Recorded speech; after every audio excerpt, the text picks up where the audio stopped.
Convido você a abrir sua Bíblia comigo na carta de Paulo aos Filipenses. Filipenses capítulo 4. Nós faremos a leitura dos versos 6 ao verso 9. O apóstolo Paulo escreve: Não andeis ansiosos de coisa alguma. Em tudo, porém, sejam conhecidas diante de Deus as vossas petições pela oração e pela súplica com ações de graças. E a paz de Deus, que excede todo o entendimento, guardará o vosso coração e a vossa mente em Cristo Jesus. Finalmente, irmãos, tudo o que é verdadeiro, tudo o que é respeitável, tudo o que é justo, tudo o que é puro, tudo o que é amável, tudo o que é de boa fama, se alguma virtude há e se algum louvor existe, seja isso que ocupe o vosso pensamento. O que também aprendestes e recebestes e ouvistes e vistes em mim, isso praticai, e o Deus da paz será convosco. Amém. Hoje eu quero conversar com vocês sobre um tema, sobre um assunto que atinge a todos nós. Se formos honestos com nós mesmos, teremos que admitir que num grau maior ou menor, todos nós enfrentamos esse problema chamado ansiedade.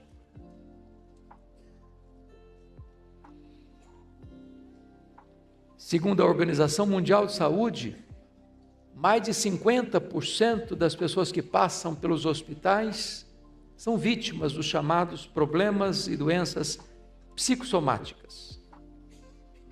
Os problemas da vida vão grudando em nós e nós vamos somatizando isso.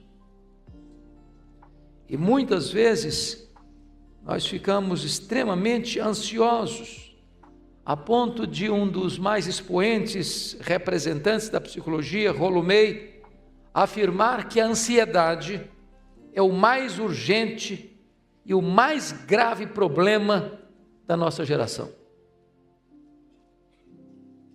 A ansiedade é democrática, ela atinge a todos, até as crianças. É curioso como nós estamos vivendo hoje a geração de crianças ansiosas. Também puderas, né? Também puderas. As crianças são expostas hoje a imagens de violência, a desenhos animados de feitiçaria, de coisa pesada. Alguém já brincou que se você tiver coragem de assistir todos os desenhos da televisão brasileira, de noite você não dorme com a luz apagada. A meninada está estressada. E é curioso que há pouco tempo, lá em Vitória, eu cheguei um dia, e eu gosto de brincar com as crianças, e tinha uma menina brincando assim, bem distraída, e eu me aproximei dela com muito jeitinho e disse assim: filha, que vidona, hein? Ela olhou brava para mim e disse: o senhor é que pensa. E eu tomei um susto, porque jamais podia esperar uma resposta dessa de uma criança, já estressada.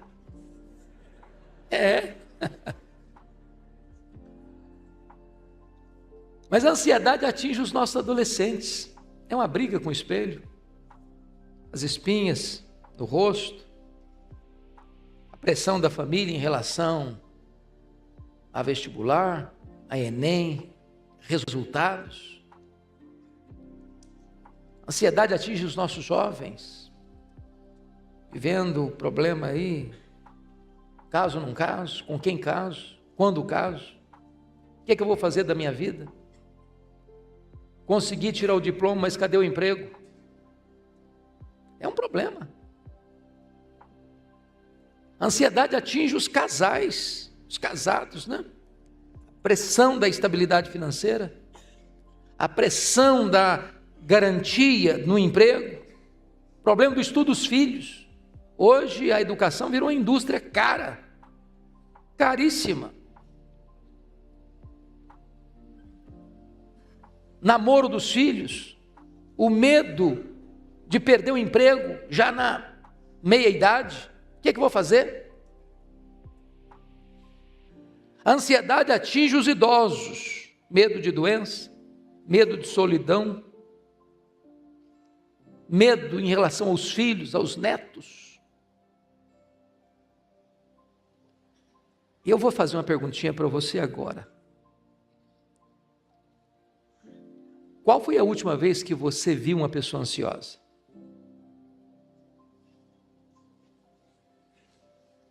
Eu acho que deve ter sido hoje, não? Você se olhou no espelho antes de vir para cá. Então, como é que nós vamos lidar com esse problema da ansiedade?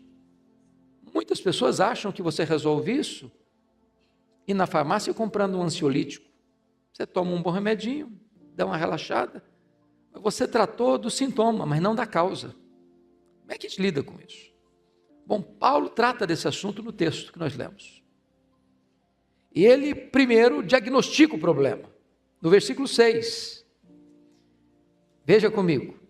Não andeis ansiosos de coisa alguma.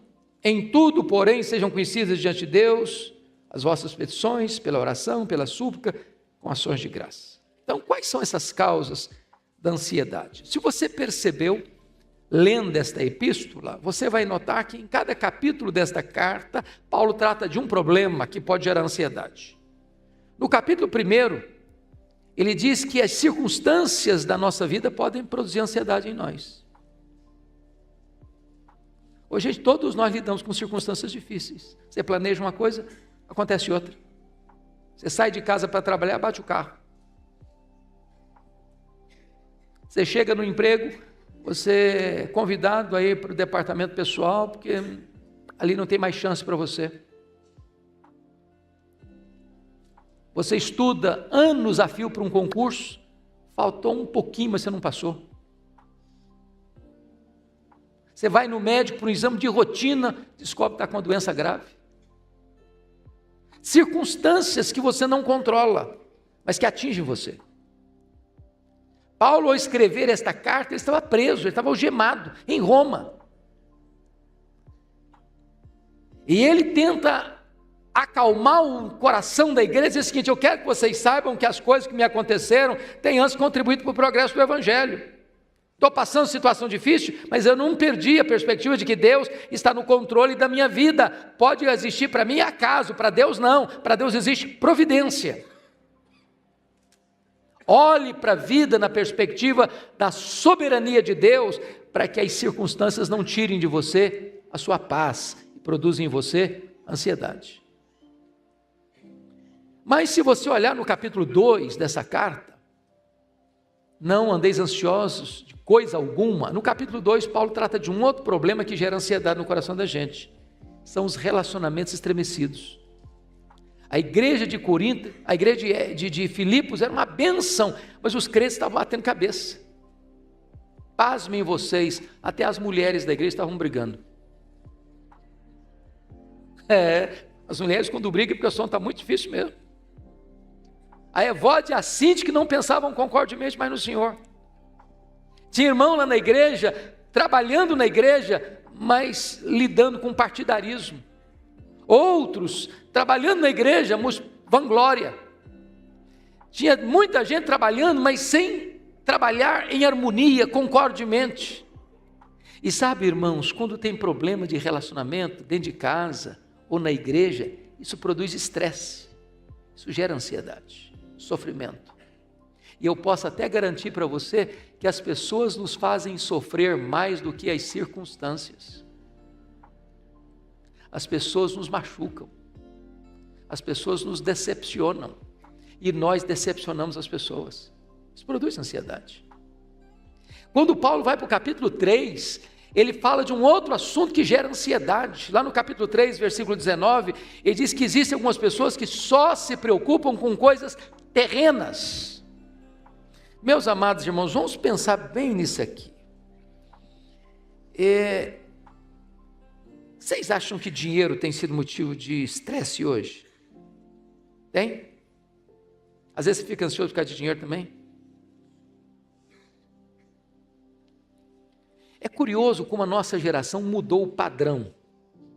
Por isso tanta ansiedade. Por exemplo, na década de 50, nós consumíamos 5 vezes menos do que consumimos hoje. E não estamos mais felizes por isso.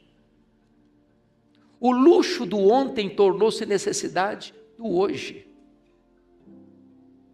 Pega o universo infantil, por exemplo. Quem tem a minha idade aqui, a não ser que tenha nascido num berço de ouro, se lembra que você, quando era criança, tinha um brinquedo. E às vezes que você mesmo fez, não tinha dinheiro para comprar. Você está frustrado por causa disso? Está complexado por causa disso? Tá, não. Hoje, quando a criança nasce, ela tem mais brinquedo que ela consegue brincar a vida inteira. Mas compramos mais. Nós entramos num mundo de consumismo inveterado. Nos endividamos por isso. Compramos com leves 10 suaves prestações que vão vencer e você vai ter que pagar. Fica prisioneiro de cartão de crédito que tem um juro astronômico, depois você fica com um garrote no pescoço, sufocado. Mas a compulsão da compra, as placas do comércio tão convidativas, leva você a comprar o que você não precisa, às vezes até com dinheiro que você não tem, para impressionar a pessoa que você nem conhece. Isso gera o quê? Ansiedade. Agora pense comigo que quando Paulo está tratando de ansiedade, alguém já disse que a ansiedade é você ser crucificado entre dois ladrões. O ladrão do passado e o ladrão do futuro. O ladrão do passado é o remorso. O ladrão do futuro é a preocupação. Tem gente que está ansiosa hoje porque não resolveu os problemas do ontem. E Paulo lida com isso no capítulo 3 dessa carta, quando ele diz: esquecendo-me das coisas que para trás ficam, prossigo para frente, para o alvo, para a soberana vocação de Deus. Pense quem foi Paulo. Um assassino.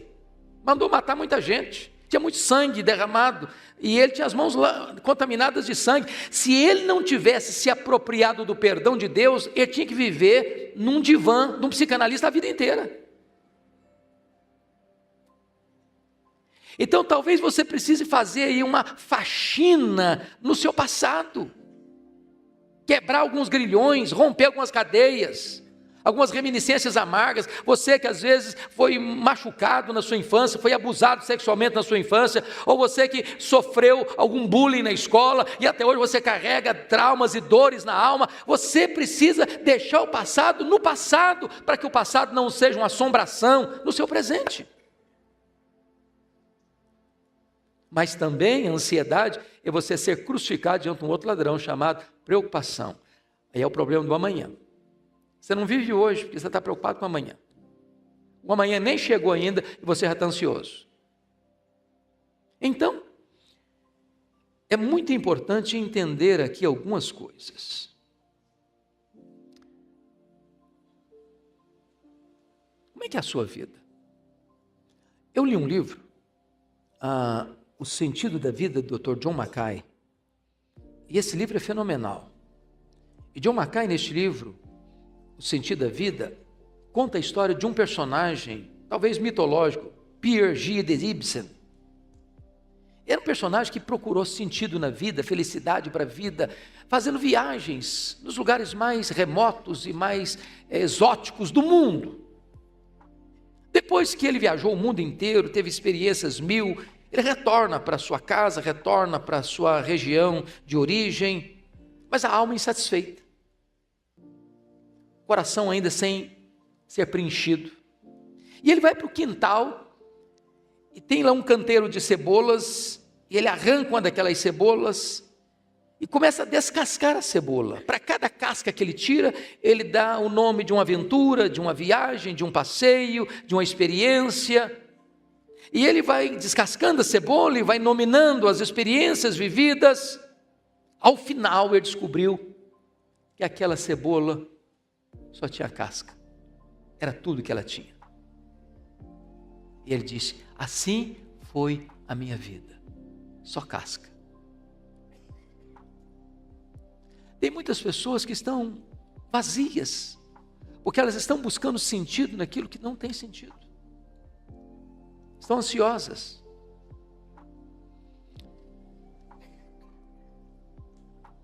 Quais são os resultados da ansiedade? Primeiro, a palavra ansiedade na língua grega é muito forte. Sabe o que significa a palavra ansiedade na língua grega? Estrangulamento. É puxar você em direções opostas, é rasgar você pelo meio, é agredir você emocionalmente, é violentar você psicologicamente. Então, o que a ansiedade faz? Ela rouba as nossas forças. Por que rouba as nossas forças? Porque ansiedade ou preocupação é quando você está sofrendo por algo que ainda não está acontecendo, que tem o potencial de acontecer, mas não está acontecendo, e você antecipa o sofrimento e começa a sofrer. O problema é que, estatisticamente falando, 70% dos assuntos que nos deixam ansiosos nunca vão acontecer. O que acontece? Você sofreu o quê? Desnecessariamente. É por isso que a Bíblia diz: basta ao dia o seu próprio mal. Se você está enfrentando um problema, lidando com um problema, enfrente-o, encare-o, não fuja dele. Mas se o problema ainda não está ocorrendo, não puxe o problema do futuro para o presente para sofrer por ele, porque isso não vai ajudar você, isso não vai fortalecer você, isso vai enfraquecer você. E se porventura o problema de fato vier a acontecer amanhã, se você sofreu ontem, vai sofrer hoje de novo, vai sofrer 2 vezes. Mas sabe o que a Bíblia diz? Quando a Bíblia diz assim: não andeis ansiosos de coisa alguma, o Senhor Jesus Cristo vai além no Sermão do Monte e diz que os gentios que não conhecem a Deus é que se preocupam com todas essas coisas. Em outras palavras, quando Jesus trata do assunto ansiedade, ele está dizendo que a ansiedade é um sinal de incredulidade. Eu fico ansioso porque, na verdade, eu penso que Deus não é suficientemente bom, nem suficientemente amoroso, nem suficientemente poderoso para cuidar da minha vida. Eu fico ansioso quando eu trago para mim mesmo a solução dos meus problemas. Eu descreio da providência de Deus, eu descreio do cuidado de Deus, eu descreio do controle pleno de Deus na minha vida, na minha história, e então eu tomo nas minhas próprias mãos, e como eu não sou suficientemente forte, ou sábio, ou poderoso para resolver os meus problemas, eu fico ansioso. É um ato de incredulidade. Talvez o que nós pudéssemos pensar agora é lembrar o que Paulo escreveu aos Romanos 8:28. Ele diz assim: sabemos que todas as coisas cooperam para o bem daqueles que amam a Deus, daqueles que são chamados segundo o seu propósito. Irmãos, você crer nisso, confiar nisso, traz descanso para a alma. Ele não diz nós sentimos, ele não diz nós imaginamos, ele diz nós sabemos. Isso não é a linguagem da conjectura hipotética, essa é a linguagem da certeza experimental. Nós sabemos que Deus está no controle, que Ele está com as rédeas nas mãos, que não tem acaso, que não tem sorte, que não tem azar, que tem providência, que tem cuidado de Deus, que tem agir de Deus. Às vezes nós ficamos ansiosos, sabe por quê, irmãos? Nós não enxergamos na curva, nós não enxergamos no escuro, nós não sabemos o que está lá no final da linha, nós não sabemos o final dessa história, qual vai ser o último capítulo. Ele sofre, porque não crê que Deus está no controle.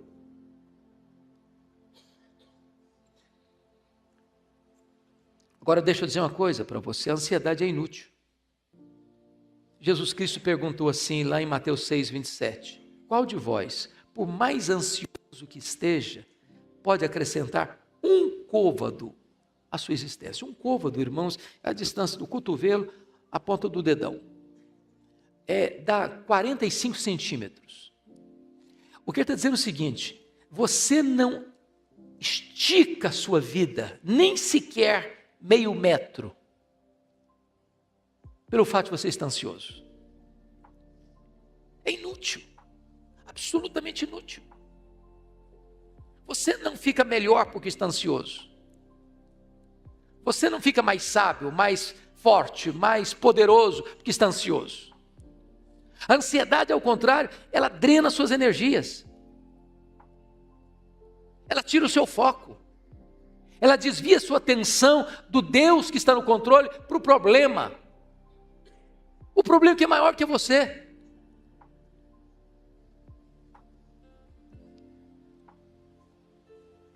Tem horas que talvez o que a gente precisava fazer é o que Pedro recomendou, lançando sobre ele toda a vossa ansiedade, porque ele tem cuidado de vós. Tem hora na vida, irmãos, convenhamos, que os problemas são tantos e tão fortes que nós perdemos o controle. Já aconteceu isso com você? Pensa em Paulo indo para Roma, o navio jogado de um lado para o outro. Chegou um momento que diz a Bíblia que eles largaram o leme e foram sendo levados. Tem hora que você, querendo ou não, não tem mais o controle da situação. Mas quando você perde o controle da situação, Deus não perdeu. Deus continua no controle.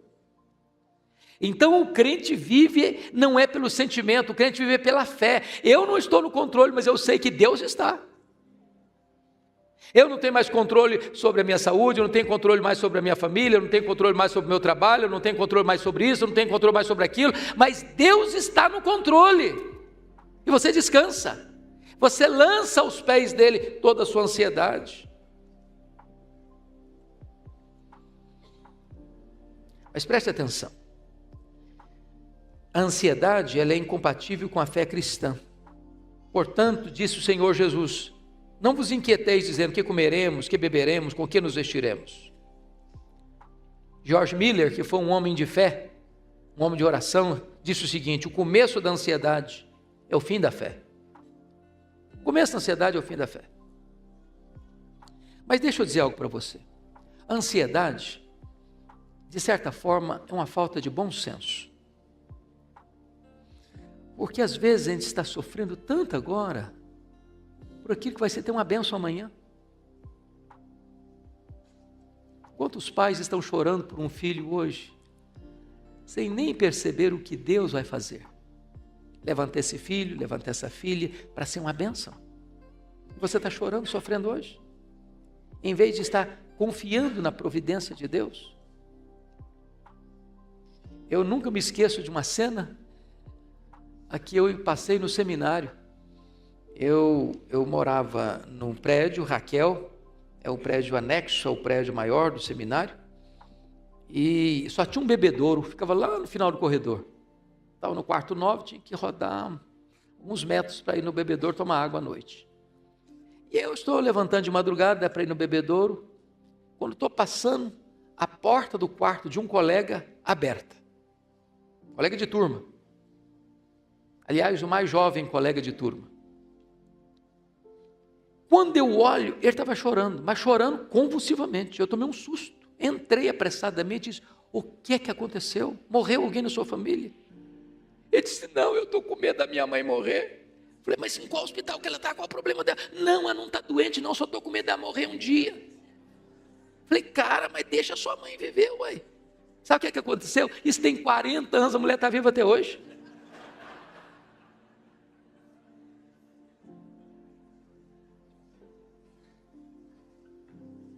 É falta de bom senso, você sofrer, você não está no controle.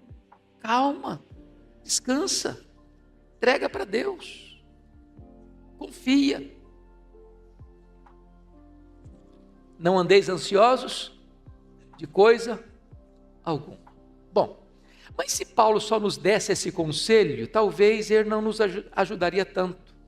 Depois que ele diagnostica o problema, ele vai dar o remédio, vai mostrar o remédio. O que ele diz aí no versículo de número 6? Em tudo, porém, sejam conhecidas diante de Deus as vossas petições, pela oração e pela súplica, com ações de graças. E aqui eu chamo a sua atenção para um ponto importante. Como é que você resolve a ansiedade? Paulo nos dá uma receita com 3 remédios eficazes. Primeira coisa, você quer resolver o seu problema de ansiedade? Aprenda a orar corretamente. E no versículo 6, ele fala de 3 tipos de oração. Ele fala de oração, de súplica e de ações de graças. A palavra oração aí no grego é a mesma palavra para adoração. Então ele está falando de 3 coisas. Você adora a Deus, você suplica a Deus, você dá graças a Deus. Você adora a Deus por quem Deus é. Você pede a Deus porque Ele é seu Pai. E você dá graças a Deus por aquilo que Ele faz. Como é que você resolve o problema de ansiedade? Primeira coisa, você precisa saber quem é o seu Deus. Quem é o seu Deus? Quão grande Ele é? Quão poderoso Ele é? Quão capaz Ele é? Quão suficiente Ele é para cuidar de você? A W. Tozer, um dos mais expoentes escritores do século passado, ele diz que o maior problema nosso é que nós passamos o tempo todo tomando o nosso próprio pulso e olhando para o nosso próprio umbigo, quando na verdade a maior necessidade nossa é saber quão grande é o nosso Deus, quão grande é o seu Deus. Oh, gente, se Ele mede os céus a palmos, se Ele mede as águas na concha da sua mão, se Ele faz sair as estrelas e ao chamá-las todas pelo nome, nenhuma delas vem a faltar, se Ele olha para o mundo inteiro e olha as nações como um pingo que cai de um balde, você acha que Ele não é poderoso para cuidar da sua vida?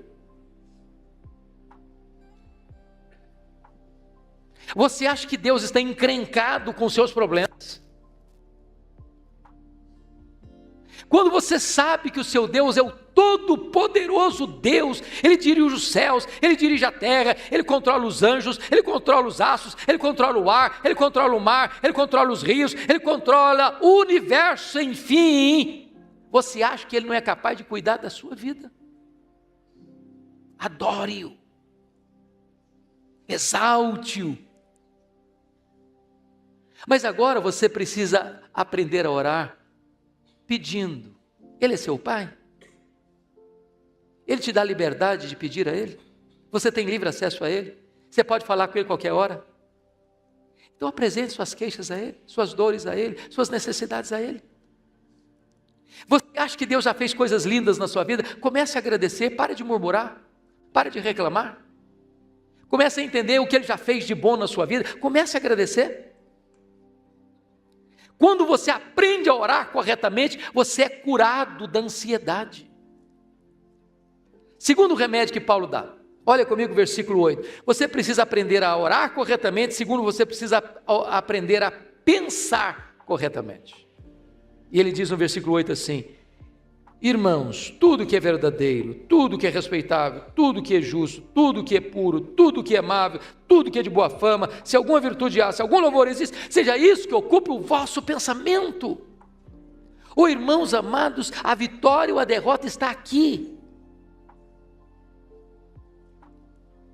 Agora, para você fazer isso, você tem que ler Bíblia, você tem que conhecer as promessas de Deus, você tem que se alimentar das verdades de Deus, você tem que tomar posse das promessas de Deus, vai alimentando a sua mente, vai alimentando o seu coração, das promessas que Deus faz. Sabe por quê? Porque Deus é fiel à sua própria palavra, nenhuma das suas promessas jamais caiu por terra, e quando você vai lendo a Bíblia, vai conhecendo a Bíblia, vai conhecendo a palavra, vai se alimentando das promessas de Deus, isso vai entrando na sua mente, isso vai entrando no seu coração, e você vai pensando biblicamente. Quando a luta chegar, quando o problema vier, quando a prova bater, quando a ansiedade bater a sua porta, você está cercado por uma estratégia divina, por a fortaleza divina que protege a sua mente e o seu coração. Terceiro remédio para você curar a ansiedade. Primeiro é aprender a orar corretamente. Segundo é aprender a pensar corretamente. A terceira é aprender a agir corretamente. Olha o versículo 9 comigo. Ele diz assim: o que também aprendestes e recebestes e ouvistes e vistes em mim, isso praticai. Eu posso ser um teórico, saber tudo.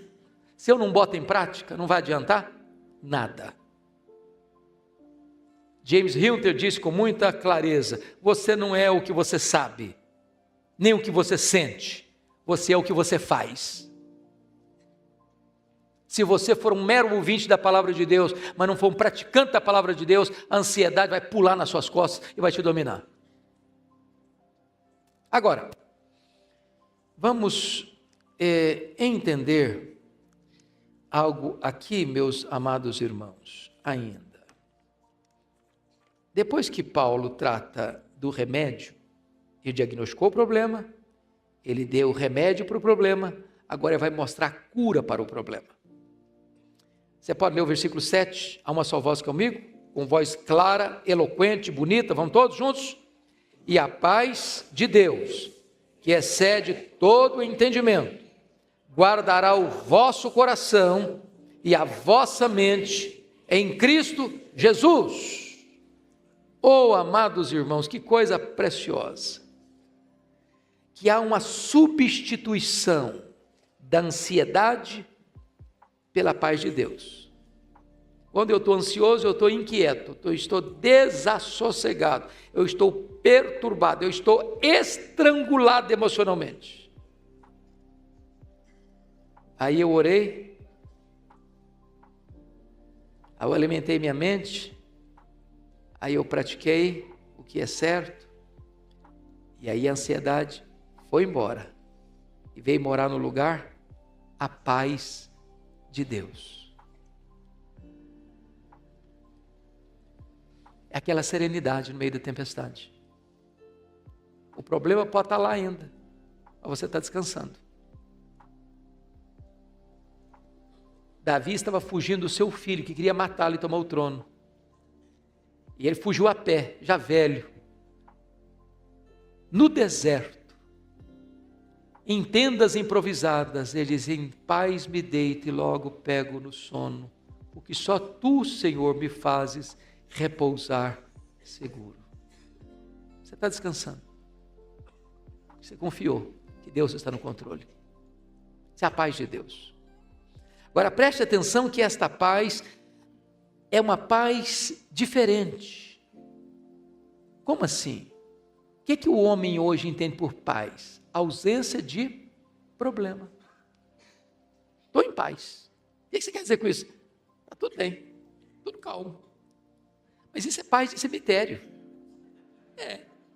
Se tem um lugar que não tem problema, é cemitério, sabia? Lá ninguém briga, ninguém discute, ninguém é mais orgulhoso que ninguém, ninguém é mais rico do que ninguém, todo mundo igual, igualzinho. Vive uma paz, mas também não tem vida. A paz coexiste com a dor, com as lágrimas. Não é paz de mosteiro, não é fuga dos problemas, é saber que Deus está no controle da situação. Deixa eu lhes dar 2 exemplos. Quando eu leio a Bíblia, eu não encontro humanamente falando, um ser humano como você e eu, ninguém cujo sofrimento suplantasse o sofrimento de Jó. Você conhece? Você sabe o que é um cara rico? Rico não, o mais rico e a falência. Ô, gente, quem sempre viveu na magrela, está acostumado, como pão com salão, feliz da vida. Mas o cara acostumado com caviar, para tomar um caldo de cana e comer um pastel na esquina, faz cara feia. O Jó foi à falência. Você sabe o que é um pai? Eu não sei, espero em Deus nunca saber, na prática. O que é um pai levar para o cemitério todos os seus filhos num único dia? Você já imaginou um quadro desse? Você já imaginou o que é você quebrado, enlutado, com uma doença que abre ferida da cabeça aos pés? E o seu corpo vira uma carcaça humana? Você sabe, numa hora dessa, o seu cônjuge, a única escora que você tinha, dizer para você assim: morre logo. Mas antes de morrer, amaldiçoa Deus primeiro. Você sabe o que é um ser humano numa situação dessa, ainda sofrer acusações pesadíssimas dos seus amigos, todas mentirosas?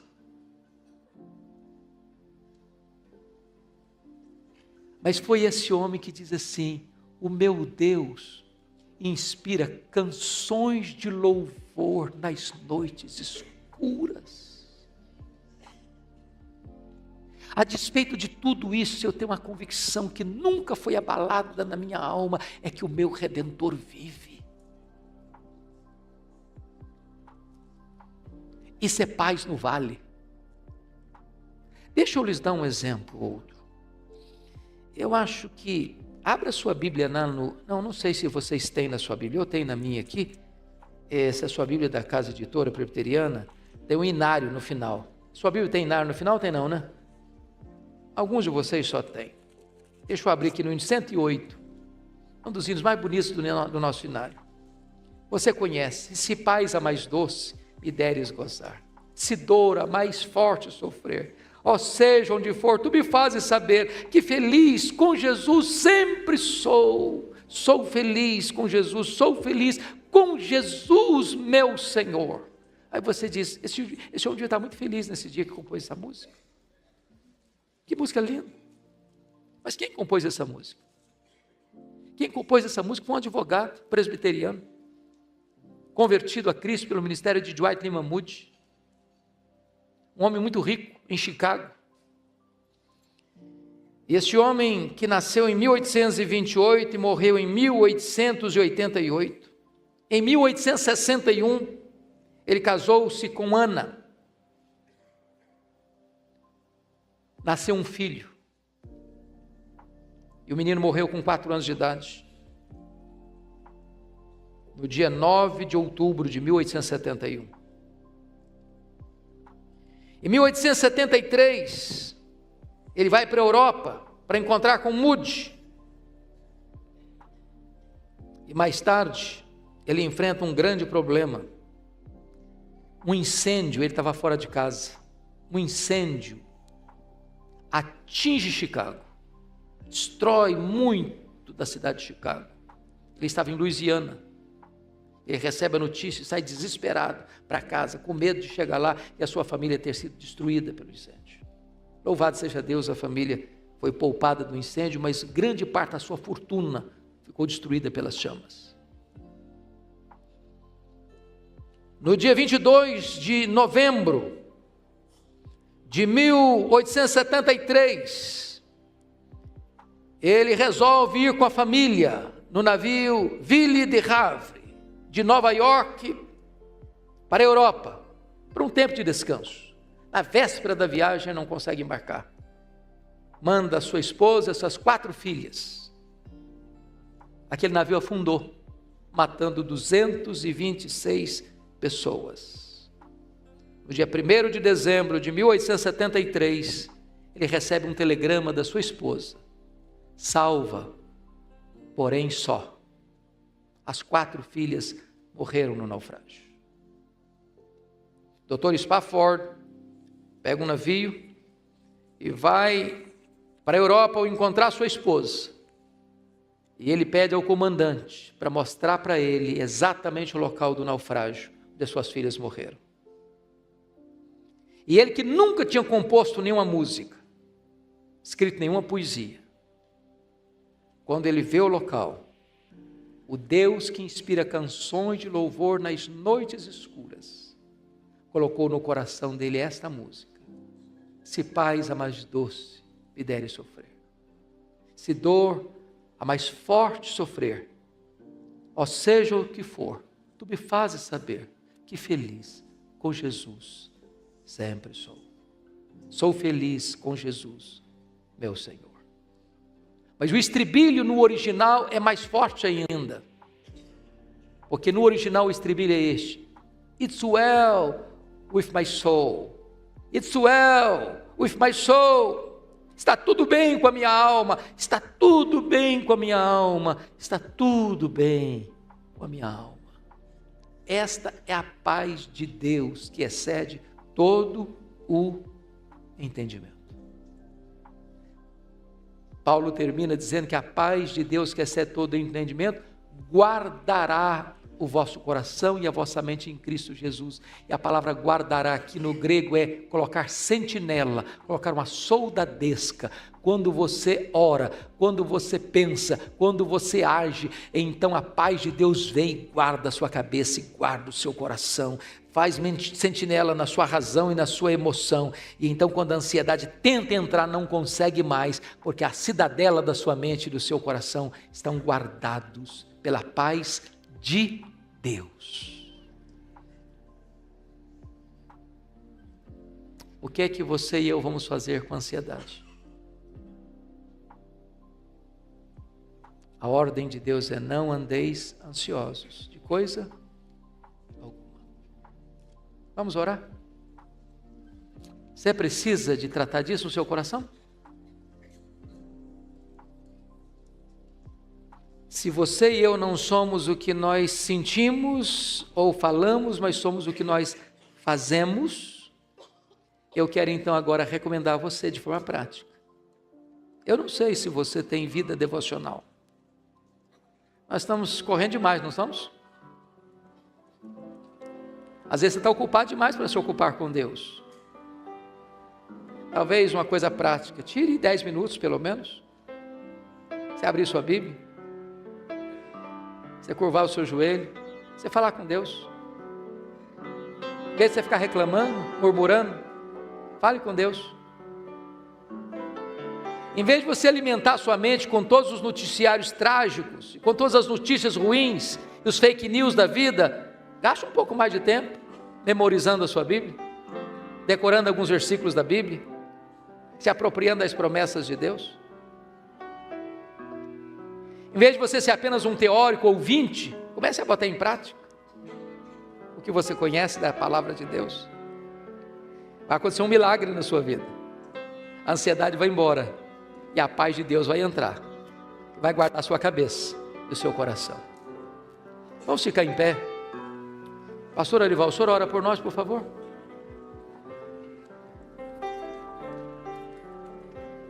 Eu vou orar e vou trocar o hino. Só temos que cantar agora, sou feliz com Jesus. 108. Senhor Deus, o Senhor conhece a nossa estrutura. E o Senhor sabe que nós somos pó. Nós somos frágeis. Mas a Tua palavra nos diz, e nós cremos nesta noite, que tudo podemos naquele que nos fortalece.